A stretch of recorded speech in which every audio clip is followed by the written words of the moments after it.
بسم اللہ الرحمن الرحیم۔ کل گزشتہ لیکچر میں ہم نے علم بدیع کی تعریف، پھر ثنائے لفظی اور ثنائے معنوی پر ہم نے بات کی تھی، اس کی تعریف کی تھی، اور پھر ہم نے ثنائے معنوی کے ان کی دو اقسام پڑھی تھی۔ ایک ہم نے صنعت تضاد یا اتباق ہم نے پڑھا تھا، اور دوسری جو قسم پڑھی تھی وہ صنعت ایہام پڑھی تھی۔ تو آج اس کی تیسری ایک قسم ہے، وہ ہے حسن تعلیل۔ حسن تعلیل کیا ہے؟ یعنی کلام میں، شعر میں کوئی ایسی بات کہہ دینا جو اس کی اصل وجہ نہ ہو، لیکن شاعر اسے اس کی اصل وجہ بنا کر پیش کرے۔ کلام میں، شعر میں کسی چیز کی کوئی ایسی علت وجہ بیان کرنا جو اس کی اصل علت وجہ نہ ہو۔ یعنی مثال کے طور پر ہم ایک جملہ یہاں بول لیتے ہیں کہ جب وہ شام کو سیر کے لیے نکلتا ہے تو سورج بھی شرما کر ڈوب جاتا ہے۔ حالانکہ یہاں پر انہوں نے محبوب کی خوبصورتی کا ذکر کیا ہے کہ جب وہ شام کو نکلتا ہے تو سورج بھی جو ہے شرما کر ڈوب جاتا ہے۔ حالانکہ محبوب کی خوبصورتی کا جو ہے وہ ذکر تو ہو گیا اس جملے میں، لیکن اصل جو اس کی وجہ یہ نہیں ہے، کیونکہ سورج صبح طلوع ہوتا ہے اور شام کو غروب ہوتا ہے، اس کی اصل وجہ یہ ہے، لیکن چونکہ محبوب کو خوبصورت بنانے کے لیے انہوں نے ان الفاظ کا سہارا لیا ہے۔ شعر دیکھیں، غالب کا شعر ہے کہ سب کہاں کچھ لالا و گل میں نمایاں ہو گئیں، سب کہاں۔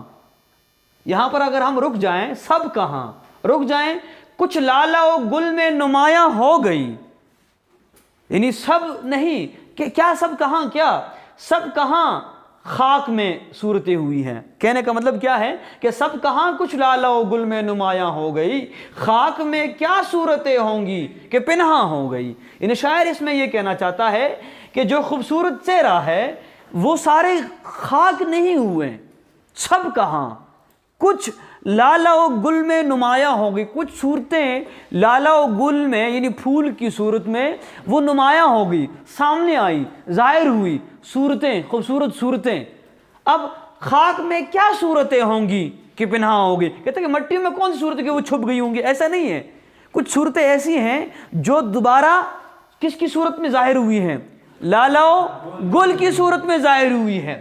دیکھیں، پھولوں کے کھلنے کی وجہ خوبصورت لوگوں کی تدفین نہیں ہے، یا پھولوں جیسے لوگوں کی تدفین نہیں ہے، لیکن غالب نے اسے قرار دیا ہے۔ حالانکہ اس طرح نہیں ہے، پھول خوبصورت ہوتے ہیں، ٹھیک ہے، اللہ کی قدرت ہے، پیدا ہوتے ہیں، لیکن غالب نے کہا کہ جو پھول خوبصورت ہے، اکثر بھی ہم اگر ویسے مثال دیتے ہیں، کہتے ہیں کہ پھول جیسا چہرہ، پھول جیسے نرم و نازک لوگ، پھول جیسے جو ہے وہ لب، نرم لب، اکثر ہم کہتے ہیں۔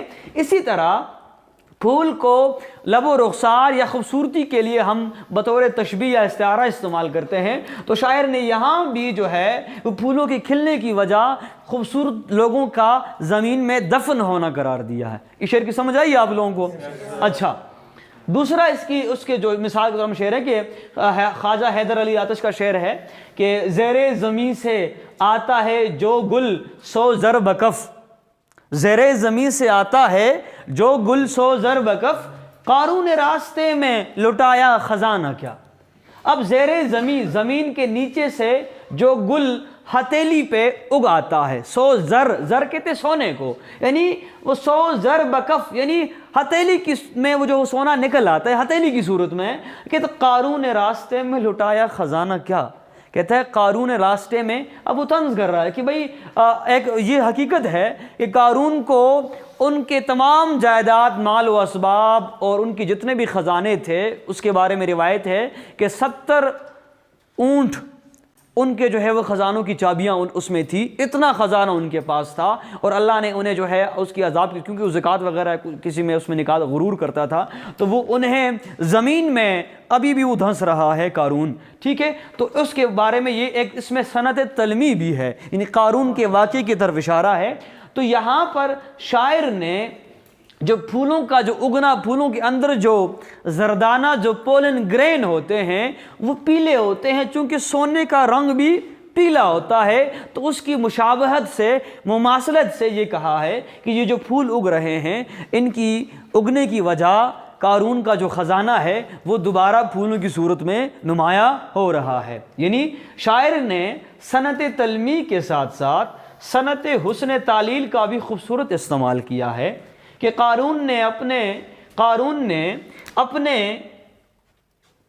سونے سمیت زمین میں دھنس گیا۔ قارون اپنے سونے سمیت زمین میں دھنس گیا، اور شاعر نے پھولوں کے اندر زرد رنگ کا پاؤڈر جسے زردانے کہا جاتا ہے، پولن گرین کہا جاتا ہے، اسے سونے سے تشبیہ دی ہے کہ قارون کا لٹایا ہوا خزانہ اب پھولوں کے اندر زردانے کی صورت میں دوبارہ رونما ہوا ہے، حالانکہ یہ اس کی اصل وجہ نہیں ہے، اور شاعر نے اس کی اصل وجہ یہ قرار ایک دینے کی کوشش کی ہے۔ پھر دیکھیں کہ مرثیے کا شعر ہے کہ پیاسی جو تھی سپاہ خدا 3 رات کی، پیاسی جو تھی سپاہ خدا، پیاسی جو تھی سپاہ خدا 3 رات کی، ساحل سے سر پٹکتی تھی موجیں فرات کی۔ یہ ایک بند ہے، اس کا یہ شعر ہے۔ تو یہاں پر بھی پیاسی جو تھی سپاہ خدا، خدا کی فوج پیاسی تھی 3 رات کی، 3 رات سے، یعنی امام حسین رضی اللہ کے لشکر کے حوالے سے بات ہو رہی ہے کہ 3 رات سے انہیں پانی میسر نہیں ہوا، تو کہتے ہیں کہ پیاسی جو تھی سپاہ خدا 3 رات کی، ساحل سے سر پٹکتی تھی موجیں فرات کی۔ یعنی شاعر فرماتے ہیں کہ حضرت امام حسین رضی اللہ تعالیٰ عنہ کا قافلہ 3 راتوں سے پیاسا تھا، اور اسی لیے فرات کی موجیں ساحل سے پٹکتی تھی۔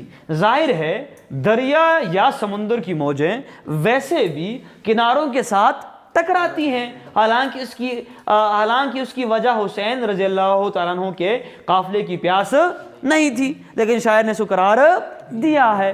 تو یہ ایک شاعری میں خوبصورتی پیدا کرنے کے لیے، چونکہ ہم نے پڑھا یہی تھا کہ علم بدیع کا کام شاعری میں لفظوں کے ذریعے سے یا معنی کے ذریعے سے خوبصورتی پیدا کرنا ہے۔ تو یہ 3 شعر ہم نے مثال کے طور پر پیش کیے، بہت سارے اور شعر بھی آپ کے ذہن میں ہوں گے، وہ بھی آپ اس کے ذریعے سے، آپ اس کی تعریف کو جب آپ سمجھیں گے تو آپ یہ شعر مزید جو ہے اس پر وہ کر سکتے ہیں۔ ہماری اگلی جو صنعت ہے، چوتھی ہم جس کو پڑھ رہے ہیں، وہ ہے صنعت مرات النظیر۔ صنعت مرات النظیر یہ 2 لفظوں کا مرکب ہے، یعنی مرات رعایت رکھنا لغوی معنی یا لحاظ رکھنا، رعایت رکھنا یا لحاظ رکھنا۔ نظیر کہتے ہیں مثال کو، ہم کہتے ہیں بے نظیر، بے مثال، بے نظیر ہم جو کہتے ہیں، تو نظیر مثال، مانند، مثل، نمونہ، یہ اس کے معنی لغوی معنی یہ ہے۔ تو دیکھیں کہ شعر میں ایسے الفاظ جمع کرنا جو ایک دوسرے سے مناسبت رکھتے ہوں، ایک دوسرے کے ساتھ کوئی نسبت، کوئی تعلق رکھتے ہوں، اس کو ہم صنعت مرات النظیر کہتے ہیں۔ دوسری تعریف بھی اس کی دیکھیے گا کہ کلام میں کسی چیز کی مناسبت سے، تعلق سے، ربط سے ایسی مماثل اشیاء کا ذکر کرنا کہ جن میں تضاد نہ ہو، جن میں تضاد نہ ہو، جو ایک دوسرے کی ضد نہ ہو، انہیں ہم کیا کہتے ہیں؟ صنعت مرات النظیر کہتے ہیں۔ یہاں تک سمجھ آئی آپ سب کو؟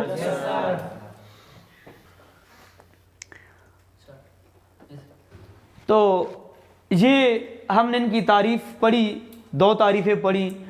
مراد کسے کہتے ہیں؟ پہلے لفظ کو ہم دیکھیں گے کہ بھئی مراد کا مطلب رعایت رکھنا، یعنی نظیر کا مطلب مثال ہے، مطلب جو ہے ایسے الفاظ کا لانا ان کی رعایت سے دوسرے لفظ مزید لانا۔